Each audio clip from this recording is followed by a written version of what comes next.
2017년 10월 16일 작년이죠. 이 날을 기억하는 분들이 그리 별로 없습니다만은 매우 의미 있는 날입니다. 미국의 한 여배우 알리사 밀라노라고 하는 사람이 자기 트위터에 미투라고 하는 해시태그를 달면서 시작된 억압에 의한 성추행 피해를 고발하는 운동인데, 이 밀라노라고 하는 알리사 밀라노가 트위터에 해시태그를 달자마자 24시간 만에 50만 명이 넘는 사람들이 지지를 표현을 하고 같이 그 운동에 동참하기를 시작을 했습니다. 전 세계적인 운동으로 확산이 되었고, 우리나라에서는 지난 1월 달에 한 현직 여검사가 트위터에 폭로한 글이 확산되기 시작하면서 유명한 정치인들, 판사, 검사 이런 사람들이 연루가 된 것으로 밝혀지기도 하고, 또 지방자치단체 선거에서 당선이 유력했던 후보들이 정말 중간에 포기하는 일도 발생했습니다. 하지만 시간이 지나면서 이 미투 운동을 그렇게 달가운 시선으로 보지 않는 분들도 많아지고 있습니다. 그래서 자신의 부끄러움을 감수하고 이 미투 운동에 동참했던 분들이 2차, 3차 피해를 입는 경우도 발생하고 있다고 합니다. 이 미투 운동은 상대적인 약자가, 힘이 없는 사람이 자기의 억울함을 고발하는 의미 있는 일이기는 합니다만은, 이 운동을 악용하는 사람들도 있는 것도 사실 현실입니다. 실제로 한 통계조사에 의하면 이 미투 운동이 허위 사실을 유포하거나 정치적으로 악용될 가능성이 있다라고 응답한 사람들이 53.4%입니다. 절반이 넘지요. 반대로 절대로 그런 일은 없을 것이다 라고 대답한 사람은 12.6%밖에 안 됩니다. 나머지 사람들은 이제 잘 모르겠다 라고 대답을 했는데, 절대 그렇지 않다 라고 대답한 사람보다 악용될 가능성이 있다 라고 대답한 사람이 4배 이상 많은 것을 보면 우려가 되는 것이 사실인 것 같습니다. 이러한 통계들이 오늘 우리에게 보여주는 것은 아직도 약자의 고발을 선의로 받아들이기보다는 어떤 의도를 숨기고 있는 것이 아니냐, 좋지 않은 의도를 숨기고 이런 일들을 행하는 것이 아니냐 하는 좋지 않은 시선으로 보는 사람들이 아직도 많다는 것을 보여줍니다. 그래서 내부의 비리를 고발하는 일은 용기 있는 일이다 라고 모든 사람들이 말은 합니다만은, 실제로는 내부의 어떤 비리를 알면서도 쉽게 고발하지 못합니다. 많은 어려움을 감수해야 되는 위험한 일이기 때문이죠. 얼마 전에 한 대기업의 직원들이 부당한 대우에 항의하는 촛불 시위를 하는데 얼굴에 가면을 쓰고 나와서 시위를 했습니다. 왜 가면을 썼느냐 하면, 얼굴이 누군지 밝혀지게 되면 또 불이익을 당할까봐, 회사에서 좋지 않은 일을 당할까봐 가면을 쓰고 나와서 시위를 하는, 발표를 하고 하는 그런 모습들을 보았습니다. 옳은 일을 위해서 손해를 감수하고 비난을 감수하고 또 고난을 감수한다라고 하는 것은 쉬운 일이 아닙니다. 고통이 찾아오고 상황이 힘들어지기 때문입니다. 개인의 이익을 위해서가 아니라 의를 위해서, 선을 위해서 나를 희생하면 사람들이 그를 존경하고 참 어려운 일, 큰 일을 했다고 칭찬을 합니다마는, 그런 칭찬과 존경이 현실의 어려움을 해결해 주지는 않기 때문에, 직장에서 쫓겨났는데 사람들이 존경하고 칭찬한다고 우리가 쉽게 하는 표현으로 돈이 나옵니까? 밥이 나옵니까? 쌀이 나옵니까? 아무것도 없거든요. 오히려 함께 일하는 동료들이 등을 돌리고 조직에서 외면을 당하게 되면 차라리 모르는 척 눈을 감는 것이 나을 뻔했다. 그런 생각을 할 수밖에 없는 것이죠. 하지만 이 사회는 옳은 일을 위해서 고난을 기꺼이 감수하는 그 몇몇 분들로 인해서 깨끗해져 가고 있고 공정해져 가고 있고 나날이 발전해 가고 있습니다. 플라톤은 그의 유명한 저서인 국가론 제1편에서 불의는 피차 간의 다툼과 증오와 전쟁의 원인이 되지만 공의는 피차 간의 일치와 우정을 가져다 준다라고 했습니다.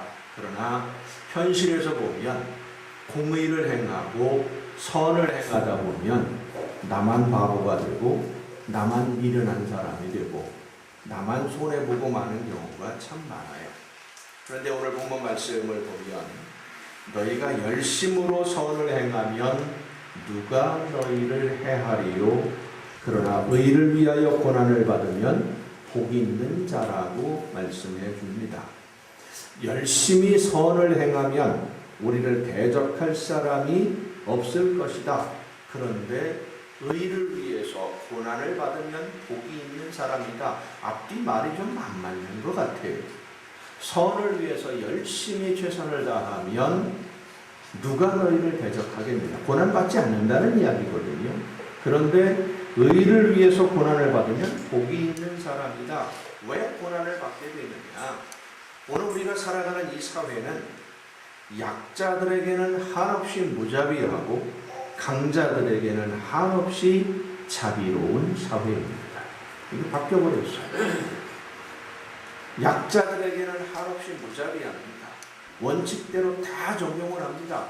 그런데 강자들, 힘이 있는 사람들에게는 한없이 자비롭습니다. 그래서 사회적 약자들을 위해서 희생하고 헌신하는 분들은 때로는 사람들의 의심에 찬 시선 때문에 많이 힘들기도 합니다. 친구 목사님 중에 기지촌 여성들을 위해서 일하시는 분이 있습니다. 기지촌에서 일하는 여성들이 더 이상 그런 곳에 있지 않고 직업 훈련을 받고 취업을 하거나 자립을 할 수 있도록 돕는 그런 프로그램을 진행하는 분인데, 처음에 그 일을 시작할 때는 그 여성들을 착취하던 사람들로부터 비난도 많이 받았고 협박도 많이 받았고 많이 테러도 당하고 두들겨 맞기도 하고 집을 다 태우고 부셔버리기도 하고 많은 어려움을 당했어요. 그런데도 이분이 목사님이 포기하지 않고 꿋꿋이 일을 계속하면서 점점 더 확장이 되어가고 있는데 이상한 소문이 돌기를 시작했습니다. 그 목사님이 그 여성들을 이용해서 자기 개인 사업을 하고 개인 이익을 얻고 이중장부를 만들어서 착복을 하고 있고 심지어는 성추행을 한다는 이야기가 돌기 시작하더니 얼마 안 있어서 검찰에서 진정서를 냈으니까 조사를 받으러 오라고 연락을 받았습니다. 많은 시간이 지난 후에야 그런 모든 이야기들이 터무니없는 모함이라는 것이 밝혀지기는 했습니다마는 그것이 밝혀질 때까지 이 목사님이 운영하던 이 센터는 큰 어려움을 당하게 되었고 후원하던 분들, 후원하던 교회들이 그런 사람이라면 우리가 더 이상 후원할 필요가 없지 않느냐.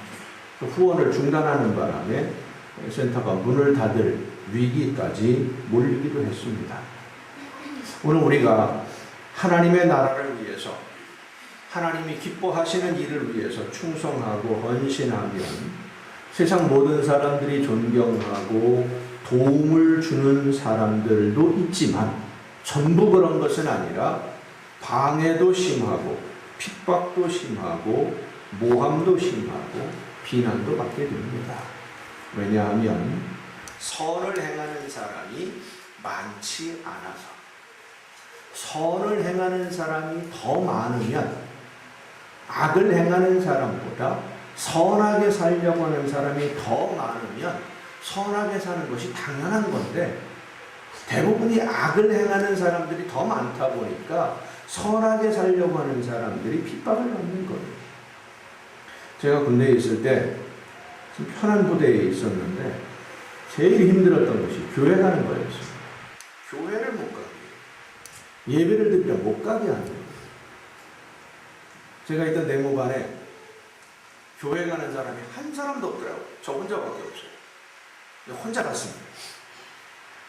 갓 들어온 신병이, 군대 갔다 오신 분들은 아시겠습니다만, 자대 배치받은 첫날부터, 내무반에 들어간 첫날부터 교회 간다고 옷 입고 나서면 두들겨 맞기 딱 좋습니다. 참 많이 맞았어요. 하루도 안 빼놓고 맞았어요. 정말 흔히 하는 말로 하루라도 안 맞으면 궁금해서 잠이 안 올 정도로 날마다 맞았어요. 그러면서도 계속 교회를 갔습니다. 예배드리러 가고 평소에도 잠깐씩 들려서 기도하고, 교회 가는 것 때문에 새로운 신병이 매를 맞는다라는 것을 나중에서야 몇 달이 지난 다음에 대대장님이 알게 되셨고, 그 대대장님네 아이들이 교회를 안 다니던 아이들인데 제가 가서 그 아이들을 데리고 와서 주일학교에 데리고 와서 가르치고 했거든요.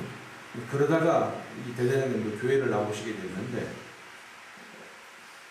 우리 부대에 있는 사병이 교회 다니는 것 때문에 매를 맞는다라는 사실을 알게 되고 나서는 전 부대원들을 다 모아놓고 교회에 마음대로 갈 수 있도록 내가 허락하는 거니까 누구도 말리지 말아라 라고 훈시를 내리셨어요.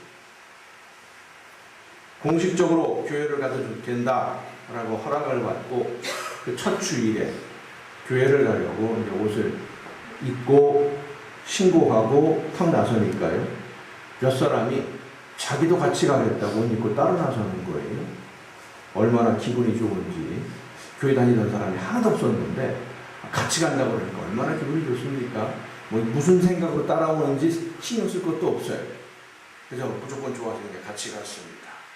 기쁜 마음으로 함께 교회 가서 예배 드리고 돌아오면서 이런저런 이야기를 하다가 보니까 나중에 알고 보니까 같이 그 교회 간 사람 중에 하나는 장로님 아들이에요. 또 한 사람은 교회에서, 그 사회에서 군대 오기 전에 청년회 회장을 했던 친구. 제가 있던 내무반에 28명이 있었는데 28명 중에 8명이 교회 열심히 다니던 사람이에요.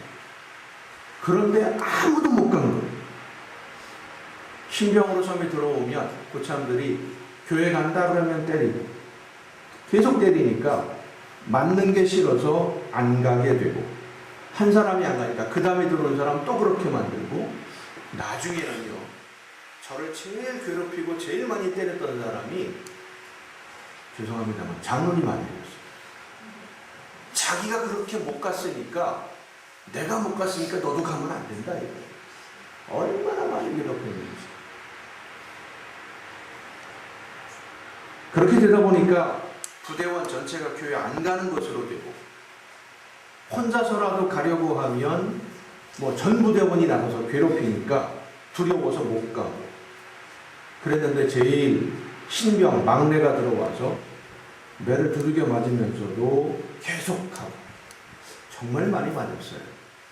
허벅지가 터져가지고 맞다가 옷이 들러붙을 정도로 피해 젖어서 진짜 많이 맞았는데, 그렇게 많이 맞으면서도 괴롭힘을 받으면서도 또 계속 가니까 대대장님이 알게 되셨고, 대대장님이 공식적으로 교회를 가라고 하니까 제가 가면 나도 가도 되겠다.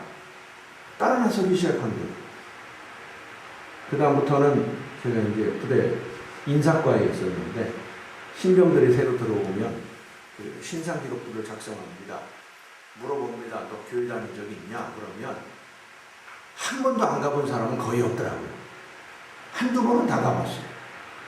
여름 성경학교 때 가봤고, 크리스마스 때 가봤고, 부활절 때 계란 받으러 가고, 한두 번은 다 가봤더라고요. 그럼 무조건 종교라는다가 기독교라고 써놓고는 주일만 되면 데리고 가는 거예요. 무조건. 야, 너 나 따라와. 교회 가자. 얼마 지나지 않아서 제가 했던 그 부대는 교회 안 가면 이상한 사람이 되는 그런 부대가 되었습니다. 교회 가야 된다, 교회 가서 봉사해야 된다 그러면 보초근무도 빼줬어요. 보초근무는 절대 빼줄 수가 없는 건데 훈련도 빼주고요, 보초근무도 빼주고요. 사랑하는 성도 여러분, 시작하는 것이 어렵지 함께하면 어렵지 않습니다. 선을 행하는 것도 혼자 하면 힘들지만 함께 한 마음으로 하면 힘들지 않습니다. 우리가 하나님의 말씀을 따라서 선을 행하는데 끝까지 최선을 다해서 말씀대로 살면 용기가 없어서 눈치만 보던 사람들이 용기를 내어서 함께 하게 될 줄로 믿으시길 바랍니다. 근데 중요한 것은 함께 하게 되더라도 한 사람이 시작해서 다른 사람들이 동참해서 다 같이 하게 되더라도 따라합시다. 하나님이 주시는 복은 제일 먼저 한 사람만 받는다. 그게 참 놀라워요. 하나님이 복을 주시는데 다 같이 해도요, 제일 먼저 한 사람이 복을 제일 많이 받아요. 제가 부대에서 교회를 가서 봉사하고 하는데 아무 때나 마음대로 갈 수 있는 사람은 저밖에 없었어요. 아무 때나 마음대로 갔어요. 훈련을 나가는데도 훈련도 빠지고 갔습니다. 야영 훈련 나가고 뭐 일주일씩 열흘씩 나가는데 저는 안 가요. 교회 가야 되니까.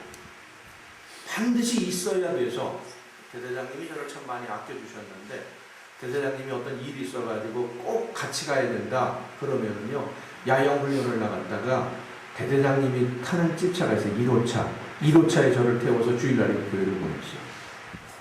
무조건 이유 없이. 다른 부대원들은 그런 혜택이 없었어요. 예배 시간에만 갑니다. 근데 저는 아무 때나 가는 거예요. 가고 싶으면 갔어요. 심지어는 부대에서 여름 성경 학교를 하러 간다고 2달 동안 출장을 교회로 가 있었어요. 부대에서 근무를 안 하고 교회 가서 먹고 자고 거기서 일을 했어요. 여름 성경 학교 준비하고 프로그램을 진행한다. 성도 여러분, 하나님의 말씀을 따라 순종하려고 할 때 고난당하는 것 두려워하지 마세요. 짐이 무겁고 힘이 들까 걱정하지 마세요. 하나님이 함께 해주시고 성령이 역사해 주셔서 잠깐 고난을 당하더라도 견디고 믿음으로 순종하면 모두 함께 그 일들을 감당할 수 있도록 힘을 모아주고 하나님이 주시는 놀라운 축복을 가장 많이 받게 될 줄로 믿으시길 바랍니다. 그런데 선한 일을 하다가 어려움을 당하는 것도 사실 견디기 힘든 일입니다만은 우리가 믿는 믿음, 신앙생활 때문에 어려움을 당하는 경우들도 상당히 많이 있습니다. 사도 베드로가 편지를 쓴 이유도 초대교회 당시의 성도들이 많은 어려움을 당하고 있었기 때문입니다. 단순히 예수님을 믿는다는 이유 말고도 기독교를 왜곡하는 악의적인 말들이 참 많았습니다.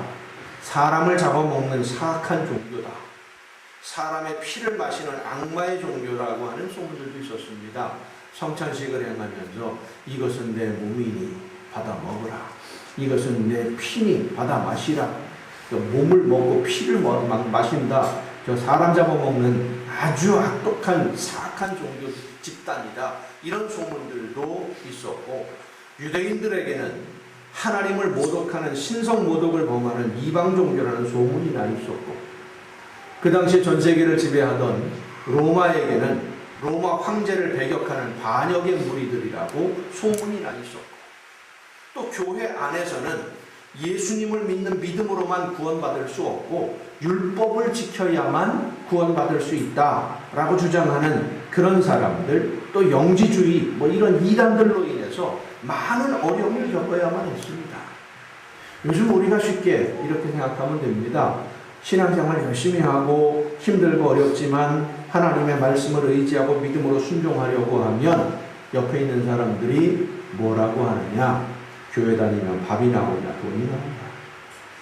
교회 그렇게 열심히 다니는데 사는 게 왜 이리 힘드냐? 그런 말을 듣다 보면요, 어려운 일이 생겨도 말을 못해요. 힘든 일이 있어도 힘들다고 표현을 못합니다. 혹시라도 예수 믿는 사람이 어려운 일 당한다고 이상한 말 할 것 같아서, 나 때문에 하나님의 영광을 가리게 되는 것 같아서 말도 못하고 그저 묵묵히 입 다물고 견디어야만 할 때도 있습니다. 베드로 사도가 그래서 편지를 쓴 겁니다. 그렇게 어려움을 당하는 초대교회 성도들에게 너희 마음에 그리스도를 주로 삼아 거룩하게 하고 너희 속에 있는 소망에 관한 이유를 묻는 자에게는 대답할 것을 항상 준비하되 온유와 두려움으로 하고 선한 양심을 가지라. 이는 그리스도 안에 있는 너희의 선행을 욕하는 자들로 그 비방하는 일에 부끄러움을 당하게 하려 함이라. 힘들고 어려운데 교회를 뭐 이렇게 열심히 다니냐, 돈이 남아 돌아서 헌금하느냐 하고 비난하는 사람들, 핍박하는 사람들에게 우리가 내가 가진 믿음에 대해서, 내가 가진 소망에 대해서 앞으로 하나님이 어떻게 이루어 주실 것인지, 하나님이 나에게 주실 그 복에 대해서 믿음으로 설명할 준비를 하라는 거예요. 내가 지금 이렇게 힘들지만 열심히 하나님의 말씀을 따라서 순종하고 믿음으로 헌신하면 하나님이 내 삶을, 내 자녀들을, 우리의 가정을 이렇게 만들어 주실 줄로 나는 믿습니다. 믿음으로 설명하는 거예요. 소망을 가지고. 그렇게 되면 우리를 보고 비난하는 사람들이 스스로 부끄러워지도록 하나님이 만들어 주신다고 하는 말씀입니다. 내가 믿음대로 믿음으로 고백하면 하나님이 내 삶을, 우리의 가정을, 우리의 일터를, 내 자녀들을 이렇게 만들어 주시리라고 나는 믿기 때문에 열심히 헌신하고 충성하고 봉사하는 것입니다 라고 믿음으로 그들에게 고백하면 하나님이 그 고백한 대로 믿음대로 이루어 주심을 믿으시길 바랍니다. 그렇게 되면 비난했던 사람들이 어떻겠어요? 부끄러워지는 거예요. 아, 네 말이 맞구나. 당신 말이 맞구나. 부러워하게 되는 거예요. 요즘도 보면 일부 교회들의 잘못된 행동으로 인해서 믿지 않는 사람들이 교회를 많이 비난하고 있고, 이단들은 기존 교회의 성도들을 미혹하고 유혹하기 위해서 혈안이 되어 있습니다. 베드로 사도가 초대교회 성도들에게 편지를 쓸 때나 오늘 우리의 현실이나 그리 다른 것은 없는 것 같습니다.